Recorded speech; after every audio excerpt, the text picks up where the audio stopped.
ಇವತ್ತು ನಿಶರಣ ಅಂಬಿಗರ ಚೌಡಯ್ಯನವರು ಕರ್ನಾಟಕದಲ್ಲಿ ನಾವು ನಮ್ಮ ಕುಲಗರು ಎಂದು ನಾವು ಪೂಜಿಸ್ತೀವಿ. ವಾಲ್ಮೀಕಿ ಮಹರ್ಷಿಗಳು ಇರ್ಬೋದು, ಇವತ್ತು ಅಗಸ್ತ್ಯ ಮಹಾಮುನಿಗಳು ಇರ್ಬೋದು, ಇವತ್ತು ನಿಶರಣ ಅಂಬಿಗರ ಚೌಡಯ್ಯನ ಇರ್ಬೋದು, ಇವತ್ತು ಗುರು ಬಸವಣ್ಣನವರು ಇರ್ಬೋದು, ಇವತ್ತು ಭಗವಾನ್ ಬುದ್ಧರವರು ಇರ್ಬೋದು. ಇವರೆಲ್ಲರೂ ಈ ಜಗತ್ತಿಗೆ ಶಾಂತಿ ಸಂದೇಶ, ಮಾನವರು ನಾವೆಲ್ಲರೂ ಒಂದೇ ಎನ್ನುವಂಥ ಸಂದೇಶವನ್ನು ಸಾರಿದಂಥ ಮಹಾನ್ ವ್ಯಕ್ತಿಗಳು. ಅಂಥವರ ಬಗ್ಗೆ ಇವತ್ತು ಒಂದೇ ಜಾತಿಗೆ ಸೀಮಿತ ಮಾಡಲಿಕ್ಕೆ ಸಾಧ್ಯ. ಏನು ಕೋಲಿ, ಕಬ್ಬಲಿಗ, ಅಂಬಿಗ, ಬೆಸ್ತ, ಮೊಗವೀರ ಈ 5 ಪದಗಳು ಏನು ಕೇಂದ್ರ ಸರ್ಕಾರಕ್ಕೆ ಪರಿಶಿಷ್ಟ ಪಂಗಡದಲ್ಲಿ ಸೇರ್ಪಡೆ ಮಾಡಲಿಕ್ಕೆ ಇವತ್ತು ರಾಜ್ಯ ಸರ್ಕಾರ ತಮ್ಮ ಒಂದು ಕ್ಯಾಬಿನೆಟ್ ಮೀಟಿಂಗ್ನಲ್ಲಿ ಪಾಸ್ ಮಾಡಿ ಅಪ್ರೂವ್ ಮಾಡಿ ಇವತ್ತು ಕೇಂದ್ರ ಸರ್ಕಾರಕ್ಕೆ ಕಳಿಸಬೇಕಾಗಿದೆ. 2 ವರ್ಷಗಳಾದರೂ ಕೂಡ ಅದು ವಿಳಂಬವಾಗಿ ನಡೀತಾ ಇದೆ. ಇವತ್ತು ಕೂಡ ಕಳಿಸುವಂಥ ಒಂದು ವ್ಯವಸ್ಥೆ ಇಲ್ಲ. ಹೀಗಾಗಿ ಒಂದು ವ್ಯವಸ್ಥೆಯನ್ನು ಮಾಡಿ ಇವತ್ತು ಆ ಒಂದು ಸಚಿವ ಸಂಪುಟದಲ್ಲಿ ಇವತ್ತು ಅಂಬಿಗರ ಚೌಡಯ್ಯನವರ ಏನು ನಮ್ಮ ಕುಲಗುರು ಇದ್ದಾರೆ, ನಮ್ಮ ಏನು ಜನಾಂಗ ಇದೆ, ನಮ್ಮ ಜನಾಂಗಕ್ಕೆ ನ್ಯಾಯ ಕೊಡಿಸೋ ಸಲುವಾಗಿ ಇವತ್ತು ಕೇಂದ್ರಕ್ಕೆ ಶಿಫಾರಸು ಮಾಡಬೇಕು ಸರ್ಕಾರಕ್ಕೂ ಒತ್ತಾಯವನ್ನು ಮಾಡೋದರ ಜೊತೆಗೆ ಇವತ್ತು ಇನ್ನೊಂದು ಸಮಾಜವಾಗಿರುವಂಥ ತಳವಾರ, ಆ ತಳವಾರ ಜಾತಿ ಜನಾಂಗಕ್ಕೆ ನಮ್ಮ ಹೋರಾಟ ಸಮಿತಿ ನಾವು ಬೆಂಬಲವನ್ನು ನೀಡಿ ಅವರಿಗೆ ಏನು ಇಲ್ಲಿ ಆಗ್ತಾ ಇರುವಂಥ ಅನ್ಯಾಯ ಸರಿಪಡಿಸಬೇಕು.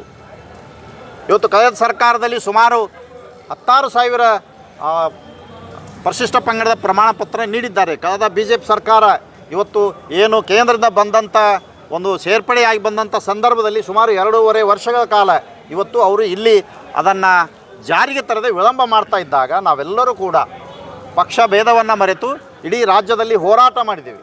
ಆ ಹೋರಾಟದ ಒಂದು ಕಿಚ್ಚಿಗೆ ಇವತ್ತು ಆಗಿನ ಸರ್ಕಾರ ಮಣೆದು ಇವತ್ತು ಆ ನ್ಯಾಯ ಕೊಡುವ ನಿಟ್ಟಿನಲ್ಲಿ ನಾವು ಮಾಡ್ತಾ ಇರುವಂಥದ್ದು ಇವತ್ತು ನಾವು ಎಲ್ಲಿ ಮಣಿಯತ್ತೀವಿ ಅಂತಂದ್ರೆ ಸಂವಿಧಾನಕ್ಕಾಗಿ ಮಣಿಯಿರಿ. ನಾವು ನ್ಯಾಯಕ್ಕಾಗಿ ನೀವೇನಪ್ಪ ಅಂದ್ರೆ ನಿರ್ಧಾರ ತಗೋಬೇಕು.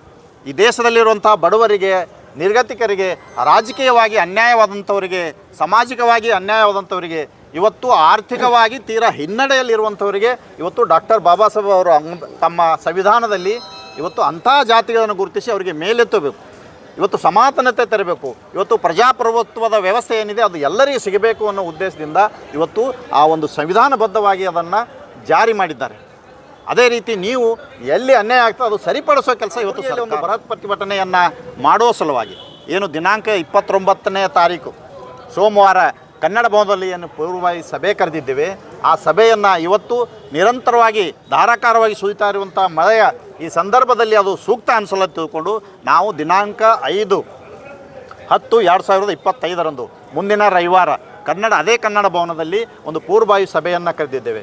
ಇದೆಲ್ಲವನ್ನು ತಮ್ಮ ಮೂಲಕ ತಿಳಿಸಲಿಕ್ಕೆ ಇವತ್ತು ನಾವು ನಮ್ಮ ಸಮಿತಿಯಿಂದ ಈ ಒಂದು ಪತ್ರಿಕೆಗೋಷ್ಠಿಯಲ್ಲಿ ಭಾಗವಹಿಸಿ ಇವತ್ತು ತಮ್ಮ ಮೂಲಕ ವಿನಂತಿ ಮಾಡಲಿಕ್ಕೆ ನಾವು ಬಂದಿದ್ದೇವೆ.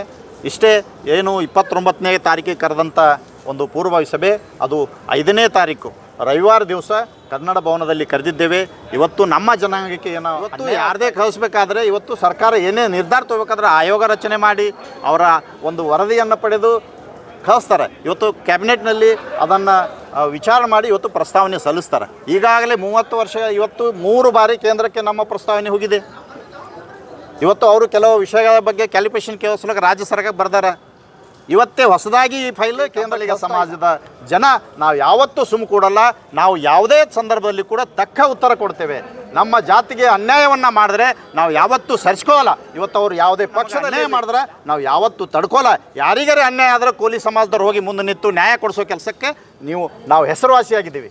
ಯಾವುದೇ ಗ್ರಾಮದಲ್ಲಿ ಕೂಡ ನಿರ್ಗತಿಕರಿಗೆ ಅನ್ಯಾಯ ಮಾಡಿದ್ರೆ ಮೊದಲೇ ಮುಂದೆ ಹೋಗಿ ಅಲ್ಲಿ ನ್ಯಾಯ ಕೊಡುವಂಥ ಕೆಲಸ ಕೋಲಿ ಸಮಾಜದ ನಾಯಕರು ಜನರು ನಾವು ಅಲ್ಲಿಂದ ಕೂಡ ಒಂದು ಬೃಹತ್ ಪ್ರಮಾಣದ ಇವತ್ತು ರಾಜ್ಯ ಮಟ್ಟದ ಪ್ರಮಾಣದ ಒಂದು ಹೋರಾಟವನ್ನು ಮಾಡಿ ಇವತ್ತು ತಳವಾರ ಅಂದರೆ ಇವತ್ತು STಯಲ್ಲಿದೆ. ಎಲ್ಲಿ ಈ ದೇಶದ ಎಲ್ಲಿಯೂ ಕೂಡ ರಾಜ್ಯದ ಲಿಸ್ಟಿನಲ್ಲಿ ಕೇಂದ್ರ ಸರ್ಕಾರ ಲಿಸ್ಟ್ನಲ್ಲಿ 2 ತಳವಾರ ಅದಲ್ಲದೆ ಇವತ್ತು ಕಬ್ಬಲಿಗ ತಳವಾರ, ಕೋಲಿ ತಳವಾರ ಅಂತಿಲ್ಲ. ತಳವಾರ ಅಂದರೆ ಒಂದೇ ಇದೆ. ಯಾರು ನಿಜವಾದ ತಳವಾರ ಇದ್ದಾರೆ, ನಿಜವಾಗಿ ಅದಕ್ಕೆ ಯೋಗ್ಯರಿದ್ದಾರೆ, ಅವ್ರ ಬಳಿ ದಾಖಲಾತಿಗಳ ಪ್ರಕಾರ ಇರ್ತಾರೆ, ಅವರಿಗೆ ಪ್ರಮಾಣ ಪತ್ರ ಕೊಡಬೇಕಂತ ನಾವು ಈ ಸಂದರ್ಭದಲ್ಲಿ ಒತ್ತಾಯವನ್ನು ಮಾಡ್ತೇವೆ. ನಮಸ್ಕಾರ.